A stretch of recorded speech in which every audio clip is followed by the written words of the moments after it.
born. That is his baby.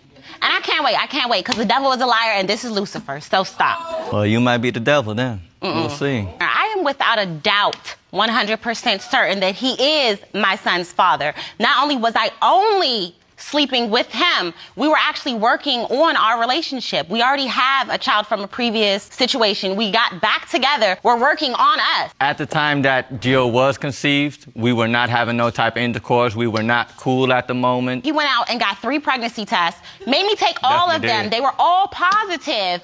And he was like, well, that's not my baby. This is what it was. She was trying to get back with me, but I wasn't. So she probably felt like if we have a child, we might work out. If he has any doubts, you know, I carried the baby. I birthed the baby. If you have any doubts, go ahead. I don't mind making you look stupid. That's why I'm here now. Okay, so your point is I'm tired of hearing the denial. If you want a DNA test, let's take it now, because I know you're the father. Exactly. Mr. Lee, you are not the father.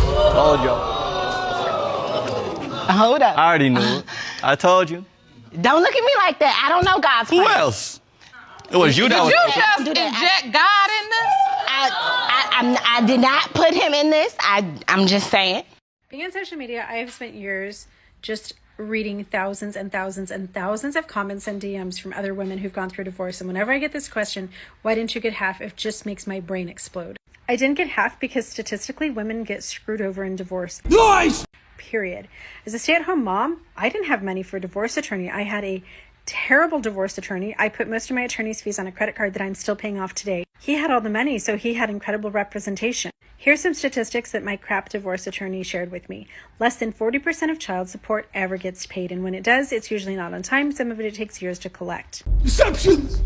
Less than 17% of spousal maintenance alimony gets. The men who went to prison because they couldn't afford the child support and alimony say that statistic is fake. More on my crappy divorce attorney than I got in the one alimony payment that my ex-husband made and child support in the first 3 years. Men get screwed the most, then the divorce lawyer screws the woman who just screwed their husband. The people who profit most from divorce are the lawyers who get a very big chunk of the assets they are able to steal from the husband.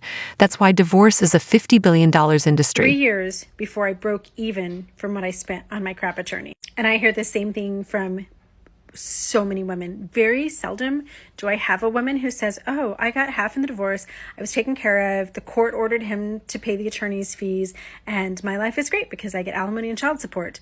I literally... Though you should never hear that. Unfortunately I do, and this happens a lot. Under no circumstance should a man have his life ruined. Just because you want a divorce, you want half to stuff alimony, child support, and for him to pay your attorney fees. Did you ever consider what that would do to him?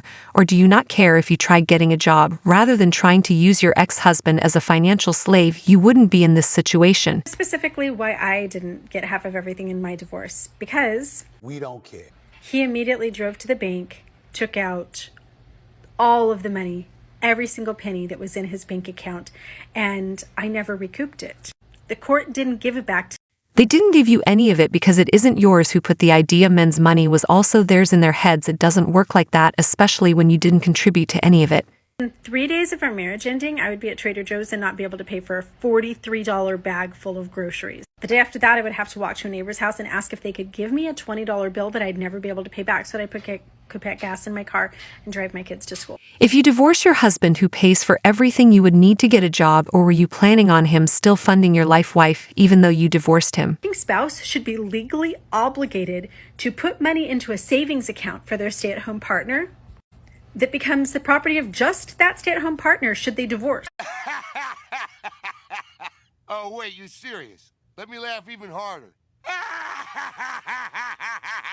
Because this system of depending on a crazy ex-husband who wants you not even to be here anymore and definitely doesn't want to pay you a penny, and that's the guy who's supposed to pay your rent, it's ridiculous. He's not responsible for paying your rent. You're a grown adult who's responsible for yourself, but you'd rather complain about him not having to fund your life than get a job to fund your own life. Tell you something. I don't know what the deal is with men now. What is wrong with men this time? But I had told him prior that I will be having pre and post date expenses, and is that okay? And are you going to cover them? Yes, there's nothing quite so charming as a woman charging a man for her time. I don't know if he wasn't listening or what the deal was or whatever. Maybe he thought one was kidding, joking around, because Who would honestly take that amount of entitlement seriously? But when I handed him the white envelope, he looked shocked. Gee, I can't imagine why. And he opened it, and it's receipts. Hello, pre-post date expenses. Hello, like what kind of females do you be dating? Probably the type that don't normally charge by the hour. So I handed it to him, and he literally looked shocked at me and said, I can't cover this. It was $478 for pre and post date expenses. In terms of great investment ideas, something that comes off in less than 2 minutes of soap is not the best thing to invest $478 in. You asked me on a date, and mind you, we really didn't even have that good a conversation because he was on his phone the whole time, and I have a very strict no phone policy on dates. Hello, you're here to pay attention to me. Look at all the effort that I had to put into going on this date, and now you have a problem with pre and post date expenses? If only some individuals put the same amount of effort into their personalities as they do to their outward appearances, some might not be on their phones. Get this straight. There's women out here that expect men to be making $300,000 a year, working 30 hours a week so they can be home by 4 p.m. so then they can help with the household chores, the cooking, the cleaning, and all of the labor-intense jobs that women do. If that's not unrealistic enough, in between all of that and getting that bag with 30 hours, he's expected to create a Disneyland movie with rose petals on the bed, trips planned and dates planned 24/7 so she can post it on Instagram to get the fulfillment and validation from other people. If that's not unrealistic enough, then men are expected to give up all of their hobbies, all of their interests, and only be interested in her. And this is all while he simultaneously gives up all of his dreams, all of his aspirations, and only picks jobs that cater to the bag that she's looking for. As if all of that is not unrealistic enough, he's also expected to never look at another woman or even glance in her direction or like any pictures on Instagram. Meanwhile, she is allowed to post her butt cheeks on the internet and get all of the validation either from men or other women.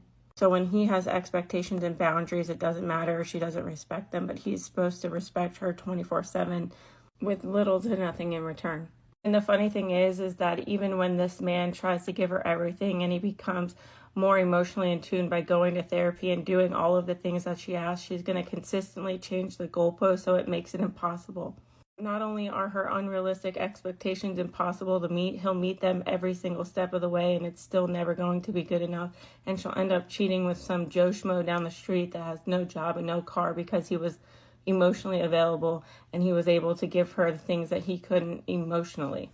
If you enjoyed this video, I promise you'll enjoy this next video. I will see you there.